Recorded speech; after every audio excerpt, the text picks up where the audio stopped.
going. All right. Welcome to another live stream from the Great American Mail, the Florida and Georgia lawyer that breaks down the events of the day through the lens of the Constitution, history, and the law. Today we are talking about, as part of our series, debunking the January 6th committee. This is our fifth in the series. If you're watching this, please subscribe and check out some of our other videos. The first four are very good on different topics to deal with whether or not Trump committed a crime. A couple others deal with a few other things you need to know to understand the January 6th committee. This one's a little different. It's part 5 in that same series. And anyway, also we have live streamed all 6 days. So if you look down, we've live streamed the entire hearings and given analysis of all those. So again, subscribe, share this. Sharing is caring.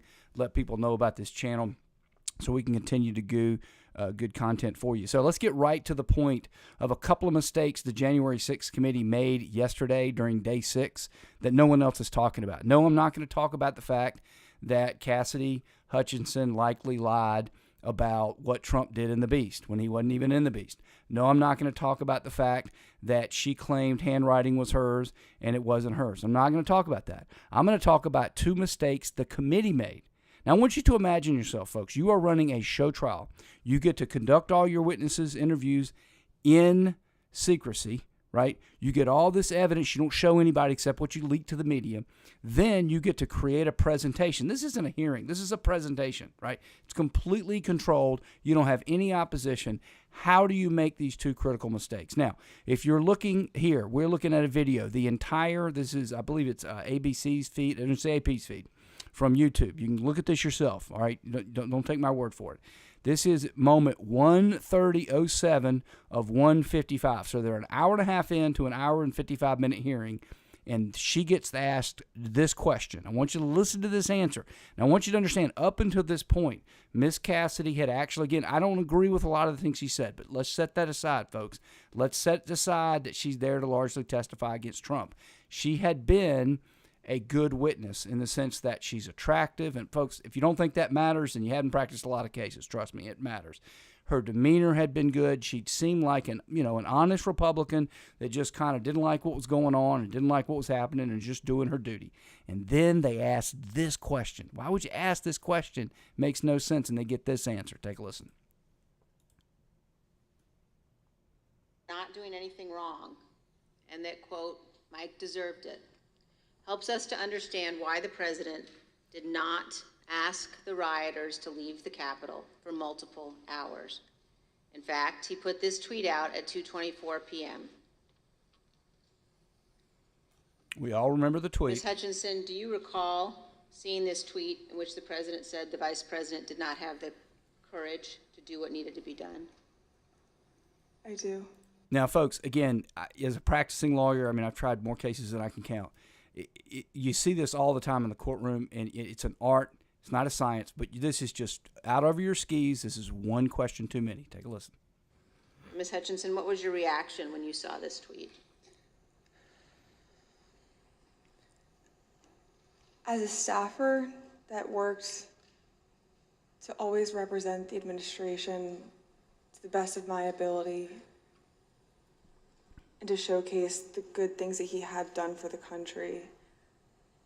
See, again, I remember she's doing feeling okay.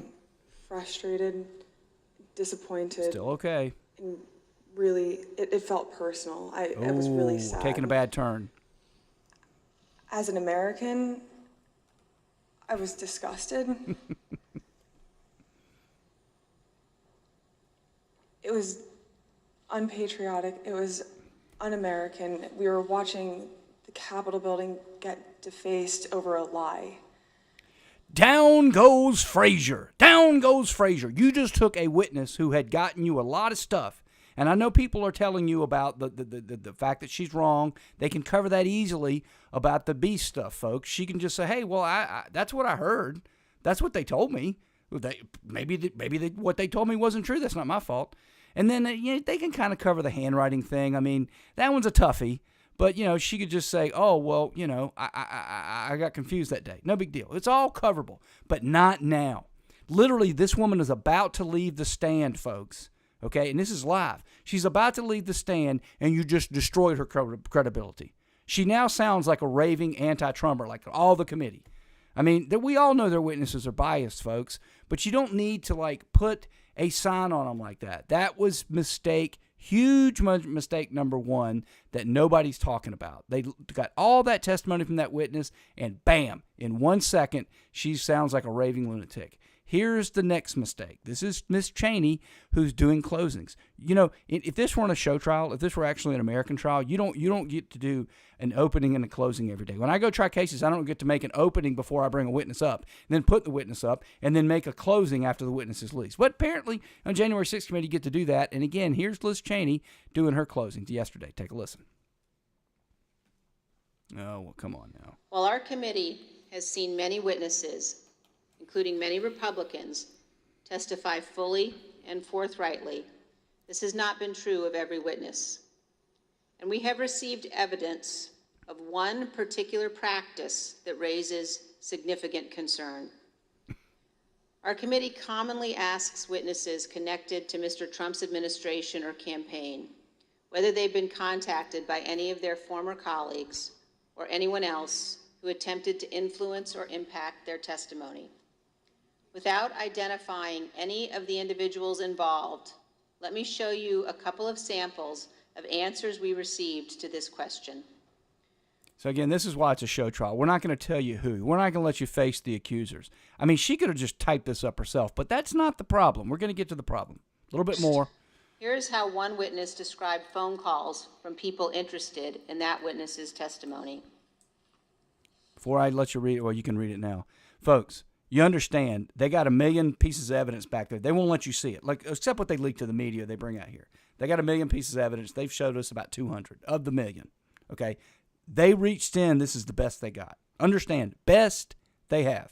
Quote, what they said to me is, as long as I continue to be a team player, they know I'm on the right team. I'm doing the right thing. I'm protecting who I need to protect. You know I'll continue to stay in good graces in Trump world. And they have reminded me a couple of times that Trump does read transcripts, and just keep that in mind as I proceed through my interviews with the committee. Okay, if true, all right, that's not the greatest. I'm going to be honest. It's not the greatest that people are saying that. But it, you know, it doesn't prove witness tampering at all. So this is the best they had, the best piece of evidence, and doesn't prove anything. Although I'll admit it's on the border. It's on the border. But we don't know if it's true. But let's move on, because this isn't the mistake. The mistake's going to be made by Benny Thompson, not Cheney. This is a call received by one of our witnesses. Quote, a person let me know you have your deposition tomorrow. He wants me to let you know he's thinking about you. He knows you're loyal, and you're going to do the right thing when you go in for your deposition. Now, Liz, how can you not do the one thing they gave you to do? What they gave you to do was to give demonstrations of witness tampering and then say witness tampering is bad. That's not good, Liz. And still haven't got to the mistake number 2. I'm going to get to it. But I want you to understand, read that again. Let you know you have a deposition tomorrow. He wants you to let know that we're thinking about you. He knows you're loyal. You know you're going to do the right thing and tell the truth. That doesn't even border on it. So again, Liz, okay, but she was sent out. That was her job. When you do your closing, Liz, and again, let's look down here at the bottom. I'm circling it, okay? I'm going right. It's 153:10 of 155:40 mark, which is the end of the hearing. So no witness tampering, no witness tampering. Here comes mistake number 2. Benny Thompson, the chair. Here's what he has to say. Take a listen. No witness tampering, folks. You shouldn't do witness tampering is bad. Then he says this. Its candor and detail. I want to speak directly to the handful of witnesses who have been outliers in our investigation. Sounds like witness tampering to me. A small number who have defied us outright. Those whose memories have failed them again and again. Yeah. On the most important detail. If your memory keeps failing you. Fear Donald Trump and his enablers because of this courageous woman and others like her. So witness tampering is bad for Trump, but it's somehow okay for the January 6th committee. Now, folks, I know this won't matter to them, but I wanted you to know that, again, because we care about the truth right, and the law, the Constitution, and the history on the Great American Mail. Again, if you like this, please subscribe. But look, it's not going to matter, folks, because this hearing is not for us, right? It's really for the people I'm about to play here, the lunatics over at MSNBC. But I want you to understand this, folks. We're winning because those two huge mistakes, they turned off independents. Big time. Independents understand that. Even if it's subliminal, they understand it. But it's not going to matter because they can't correct themselves because they won't listen to someone like me or other people that could help them. They listen to lunatics like this, and so they're going to continue to make mistakes. And again, I'm only pointed out two other people I hadn't talked about. They also made the mistakes everyone else is talking about, the beast mistake, the handwriting mistake, etc. And there's also the progression of what we know he knew. Again, take us all back. We all watched it on TV, okay? We all saw the tweet about Mike Pence. We all watched it on TV. We all knew what he did was dangerous and reckless, abhorrent, completely discrediting, should have cast him into the dustbin of history. Okay, so we all saw it on TV. Now, one of the things, this isn't a mistake. I'm talking about another topic, then I'm going to let you go. But, this lunatic believes that. So we saw it on TV, and they're all mad because yesterday at the hearing, it was revealed that Trump thought he was going to be able to go to the Capitol with the marchers, and he wasn't able to go to the Capitol. That's the whole grabbing of the hand and the beast nonsense. Look, this is what he's talking about. Previous hearing was, well, actually, he knew at that time that they had breached the Capitol. He knew that Pence had been evacuated. So then it's like, okay, well, that does look really bad. Look at all the nodding of the heads. Everybody thinks it's true. What has been established now is he knew they were armed. Yeah. And it wasn't, again, this comes back to the central understanding that I think people still, even people who watch this network have. You saw people contemporaneously. Things got out of hand. They got out of hand, and he was too stubborn to pull it back. He was too in his feelings to pull it back. They didn't get out of hand. This was the hand. Oh, Rachel Maddow in unison. This was the point. This all was the shaking plan of the heads, all yes. along.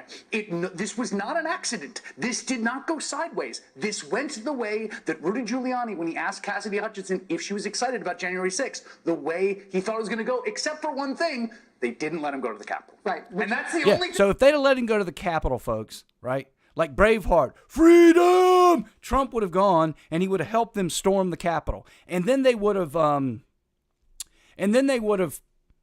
they know they had AR-15, scary weapons. None were found with anybody at the Capitol.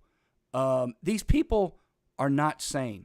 So we're winning, folks. We're winning. So the January 6th clinic is going to continue making mistakes. You now know about two mistakes that no one else is talking about. If you enjoyed this, please hit the like button. That'll help us content creators out. Share it with friends. Sharing is caring.